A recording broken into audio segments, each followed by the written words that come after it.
Hi everyone, in this video I'm going to be looking at the A-level poetry comedy anthology with AQA, which is a collection of 7 poems, and I'm going to be showing you an example response, but this is aimed at the AS level, so the students that are studying the AS level. The poetry is used differently in exams between AS and A-level. For AS, students just talk about the poetry for 45 minutes. In A-level, students have to talk about the poetry and also another text. So if you're studying the A-level, the second year, you might find this video useful, but not as useful perhaps than if you were studying the AS level.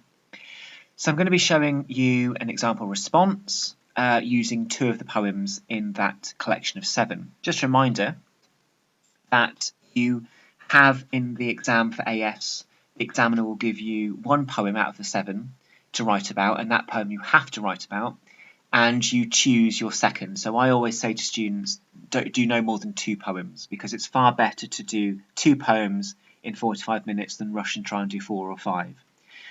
So at most, I've always told my students to do 2, and there is no need to compare those poems together.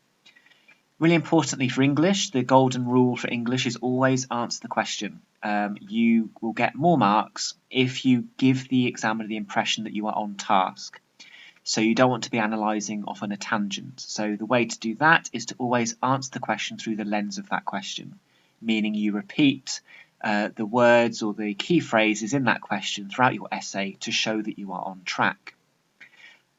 You're using these poems to discuss that particular comedic aspect rather than just analysing the poetry willy-nilly. So it's important that you always repeat and give an impression that you're answering the question. No need to write a lengthy introduction or conclusion because they can be time wasters and students will rarely say anything of particular merit in them. They can be a bit waffly. And this is also for AS open book, meaning you get the poems in front of you, but they are not annotated. But you do get all 7 in front of you in their entirety, which makes it slightly easier perhaps. So today's task that we're looking at in this video, explore the view that competition and rivalry created between characters in comedic poetry is always light-hearted. You must refer to My Rival's House and at least 1 other poem. So competition and rivalry is in red because that is the key thing.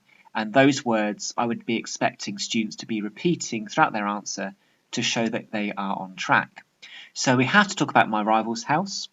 And for the purposes of this video, we're going to be also talking about Mrs. Sisyphus by Duffy. You don't have to do that one. There are others which feature rivalry and competition. Perhaps The Flea is a good one.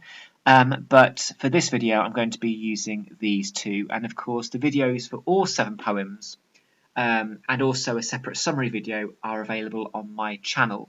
So have a look at them if you haven't already. Videos 23 and 24 for these 2 poems. So I'm going to show you then what a student wrote in response to this question and how it's structured. The first couple of lines is the introduction. You can see very, very short. You don't need to say anything more than that. And then basically get down to business. Go into your first poem and start analysing it. So they've said the competition and rivalry that exists between characters is often of significance in comedy poems. Both My Rival's House and Mrs. Sisyphus foreground these comedic aspects. In Lockhead's My Rival's House, the setting of the immaculate middle-class house is very important when considering the thoughts and feelings of the female speaker. The house represents a place where the mother-in-law has most power and authority, and this makes the speaker, the daughter-in-law, feel exposed and paranoid. The domestic setting and concept of having afternoon tea, to be polite, is therefore contrasted with the deep-rooted feelings of bitterness and resentment that the female speaker feels. Because of her desire to make a good impression and display the mask of manners, it means that the speaker feels restricted and cannot openly declare her true feelings. The tables, which are polished so much that you can see distortions in the surface, and the uncomfortable cushions represent the speaker's mental anguish in this location. Furthermore, the fact the speaker removes her shoes at the door to protect the flooring symbolises the request to live by other people's rules, which creates a sense of unfamiliarity. The word surface is repeated throughout the poem, which demonstrates how the speaker feels hollow and empty because of the domineering force of the mother, a common archetype in comedy representing the archetypal battle-axe comic villain. The minor sentences Queen Bee and Lady of the House show the speaker is sarcastic and mocking the mother's status in this domain and acknowledges that the mother is her worst enemy. The semantic field of war, seen through fight, foul, survival. So the semantic field of war, seen through fight, foul, survival, and enemy, perhaps comically exaggerates the speaker's discomfort in the mother's presence. As a result, this poem presents the rivalry between two women, as well as showing each woman trying to compete for supreme position. So that's half the essay. Following on from that, they then have a paragraph dedicated to the second poem, Mrs. Sisyphus. So let's see what they said. They said, in Duffy's Mrs. Sisyphus, the rivalry and competition is between the speaker and her husband, who has been told to push an immense boulder up a hill only to watch it roll back down again.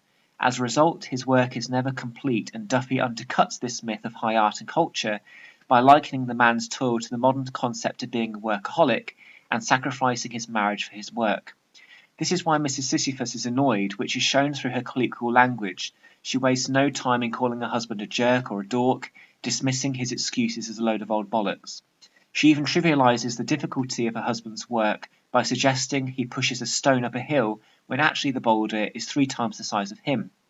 This bitterness comes from how she is forced to lie alone in the dark while he works, so she feels neglected while everyone laughs at them for having such a ridiculous marriage. It is worth noting that the word work is kept until last in the poem, which is the cause of the conflict and their rivalry as a married couple. This is why the speaker admits, perhaps comically, that she could stab him with a dirk as revenge for his neglect of her.